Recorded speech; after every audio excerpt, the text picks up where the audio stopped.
8 দিন ধরে নিখোঁজ বিধাননগরের তোলাবাজ তৃণমূল কাউন্সিলর। প্রমোটার পিটিয়ে 8 দিন ধরে গা ঢাকা বিধাননগর পুরসভার 9 নম্বর ওয়ার্ডের কাউন্সিলর সমরেশ চক্রবর্তী। এবার অভিযুক্ত কাউন্সিলরের কার্যত পাশে দাঁড়িয়ে আক্রান্ত প্রমোটারকে নিশানা সব্যসাচী দত্ত। অভিযোগকারী একতরফাভাবে বলছেন, অভিযুক্তর বক্তব্য এখনো আমরা পাইনি। প্রমোটার কেন টাকা দিয়েছেন? টাকা দিয়ে থাকলে বেআইনি কাজ করেছেন। যে চুরি করে আর যে চোরকে সাহায্য করে উভয়ই দোষী। মন্তব্য বিধাননগর পুরসভার চেয়ারম্যান সব্যসাচী দত্ত।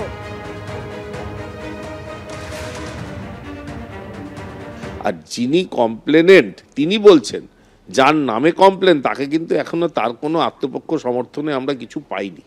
নিশ্চয়ই উনি কম্প্রোমাইজ করেছেন এবং ওনার দোষ তো এটা। কেন দিয়েছেন? প্রথমেই তো ওনার কমপ্লেন করা উচিত ছিল। কেন দিলেন? উনি বলছেন আমার আইনসঙ্গতভাবে আমি প্ল্যান পাস করিয়ে কাজ করছি।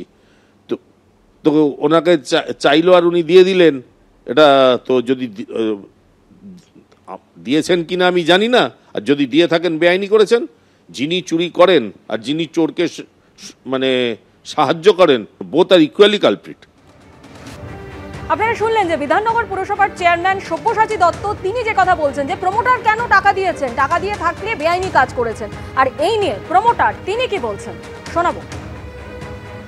তিনি তার যেটা ভালো বুঝেছেন সেটাই বলেছেন। তবে আমার বক্তব্য হচ্ছে, আজকে আমি টাকাটা দিয়েছি, টাকাটা দেওয়ার পরে যে রেকর্ডিংটা আমি করে রেখেছি তার জন্য আমি দাঁড়িয়ে আছি। আর যদি ওটুকু না দিতাম, আমাকে মেরে পুঁতে এখানে দিত। এটা তো আতঙ্ক, ভয়তে। আমি তো চাই ঝামেলা করব না, যাই কম বেশি দিয়ে থুয়ে যদি কাজ করতে পারি। কিন্তু ওনার এতই তাড়া ছিল যে পুরো টাকাটাই এক্ষুনি লাগবে।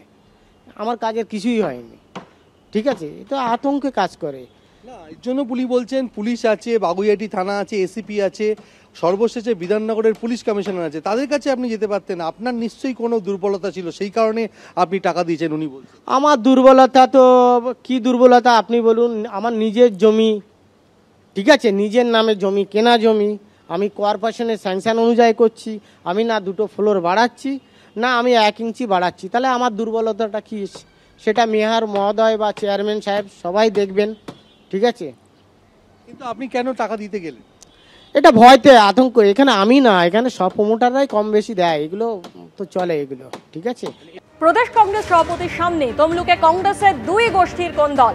পূর্ব মেদিনীপুরে জাতীয় কংগ্রেসের কার্যালয় কংগ্রেসের 2 গোষ্ঠীর কোন্দল। বিজেপির দালালকে মানছি না, মানবো না স্লোগান।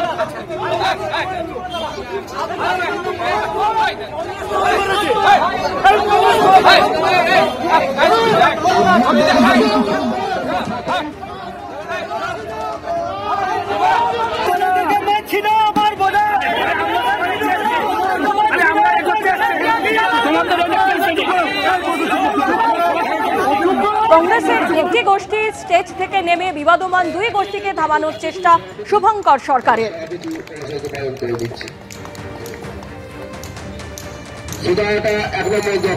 পক্ষ থেকে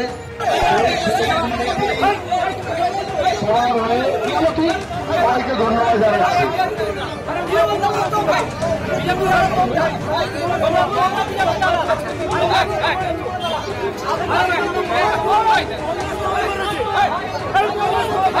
হয়ে যাওয়ার পর আপনি লিখিত বলতে পারতেন যে আমি বলবো আমার এই ব্যাপারে অবজেকশন আছে। সবার ক্ষেত্রে মঞ্চে কেউ উঠবে, আপনি হই হই করে চেটাবেন।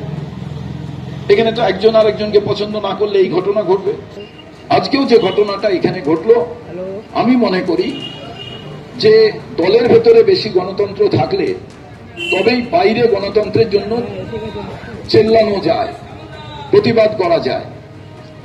তৃণমূল বাইরে গণতন্ত্রের জন্য বলে, ভেতরে কোনো গণতন্ত্র নেই।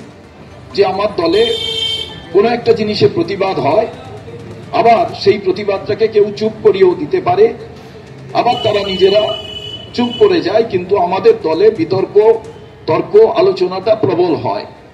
আর দলের ভেতরে গণতন্ত্র আছে বলেই বাইরে বেশি করে গণতন্ত্রের কথা আমরা বলতে পারি।